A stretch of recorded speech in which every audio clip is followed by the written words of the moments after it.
Today I am going to demonstrate a hand rolling pin for marking clay. This is a fine maple wood roller with a design cut into it to repeat as you roll it out. I'm going to use a blue roller board to get a smooth long roll. You can also just use your hand like this. I will just demonstrate that.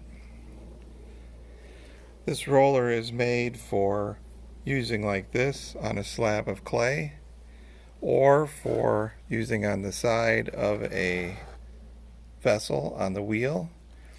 It is specifically designed for porcelain, stoneware, and earthenware clays, but it works on many clays. It results in a raised design that looks really good if you use it with a translucent glaze. These are made in Wisconsin and USA by Socwell LLC.